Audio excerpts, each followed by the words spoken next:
អនិច្ចាស្រុកខ្មែរកាលពីដើមឡើយល្បីក្នុងលោកាដើរខុសមួយក្តារសង្គ្រាមឥតស្បើយដំរីខ្លាយជាស្រមោចភ្លើងហើយប្រឹងទៅពៅអើយក្រែងជួបដុំស្គរប្រាសាទបនអើយចាំដល់ណាទៀត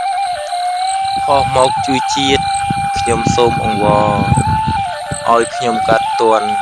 ជំនន់មនុស្សល្អរស់មានសិលធម៌ចេះគោរពគ្នា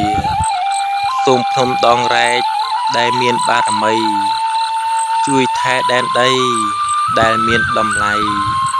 កោះកុងលងក្នុងសមុទ្រទឹកប្រៃអ្នកគុំក្រឡៃប្រពៃនៃជាតិអូជ្រៅគុំរាក់លាក់ព្រំដែនចាស់គុំធ្វើផ្ដេសផ្ដាស់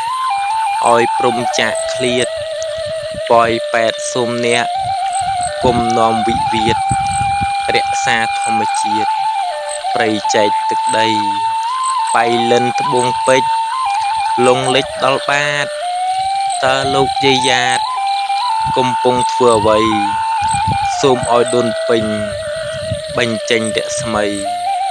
បំភ្លឺផ្ទៃដីដែនកម្ពុជាគិរីវងអើយគុំរត់ចោស្រែគេពីឪម៉ែត្រូវតែការពារស្រុករមាសហែកស្រុកកុំចាយមៀព្រំដួលចន្ទ្រាបាវិតផិតភ័យវឿនសៃតាវែងរតនគិរីព្រៃភ្នំជាទីជំរកសត្វព្រៃមណ្ឌលគិរីអូរាំងអូឆ្លៃឧត្តរមានជ័យក្រចេះស្ទឹងត្រែង